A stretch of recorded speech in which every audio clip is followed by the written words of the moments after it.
being all over the place. So, on a more personal note, and this is the monologue tonight, this isn't about video games, video game industry. This is something a bit more personal. So, I just want to say this, okay? The mental health field is a pretty big mess right now. It's always been tough to get help that you need if you don't have insurance, right? But post pandemic, those hurdles for people are much, much higher, even if they have the insurance that they need to take care of going to one, right? Because even if you do have insurance, a lot of professionals in the field right now are not accepting new patients, or they put you on a 3 to 6 months long waiting list, which is incredibly tough for people who need help right now, right?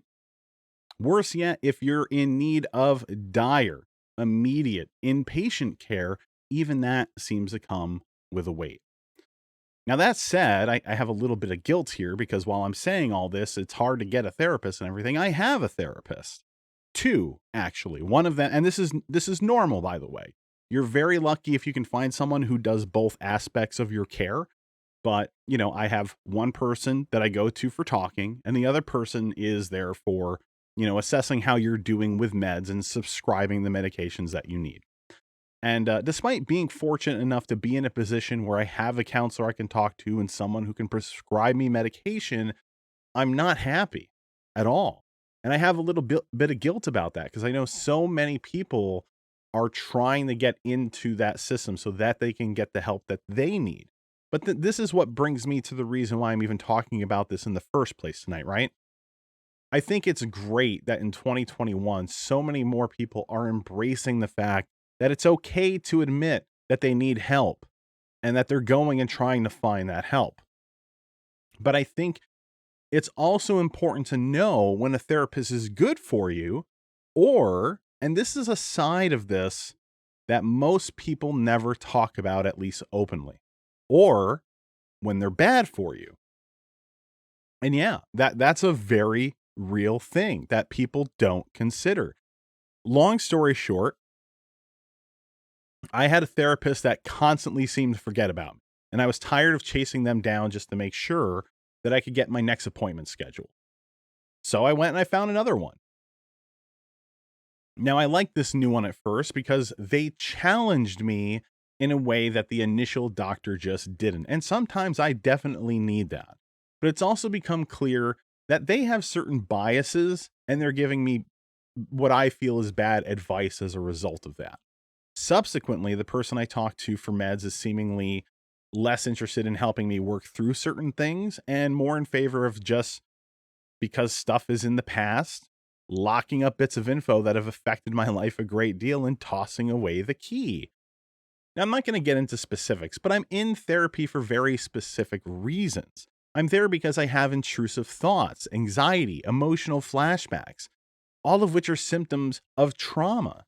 It takes a very long time to work through trauma, and I'm talking years of work, if not a lifetime. Okay? The advice that I'm being given, the things I'm being told in certain respects, I feel they're more harmful to the process I've been going through over the last 2.5 years as a whole. And trust me, this is not because I'm afraid to embrace the process. I know that's a factor for some people. Fortunately, because of the work that I've done over the last 2.5 years, I'm confident enough in myself to know that these therapists aren't right for me. So my message to you today, whoever's listening, is to not be afraid to advocate for yourself because I can see a lot of people who are new to therapy, who may have never gone before, going in and listening to these people and not really realizing that maybe that person's style is not right for them and not knowing enough to advocate for themselves and not really realizing that maybe that process is doing them more harm than good. You know, therapists, their job is there to give you advice, but not in a way that pushes you towards a certain decision or action or outcome. They're there to be your guide. They're there to bring awareness to your issues so that you can reflect and find meaning from that awareness. Now, of course, again, this is a world that's struggling heavily due to an ongoing pandemic. And I know a lot of people like to pretend that it's not a thing anymore, but the pandemic is still very much here. Okay. And that's made life tough for a lot of different people for a lot of different reasons. So if you're in a similar predicament than I am, where you feel like you're just not getting what you need from your therapist and need to find a new one, I know how discouraging it is to come to that realization. But you've got to do what you've got to do. And unfortunately, it could be some months before you're back in the saddle again. But you don't need somebody setting you back because they're not compatible with you. So in the meantime, while you're waiting to find that new person, lean on the people in your life that you can. Talk to them. Talk to anybody if you're really in dire straits, you know.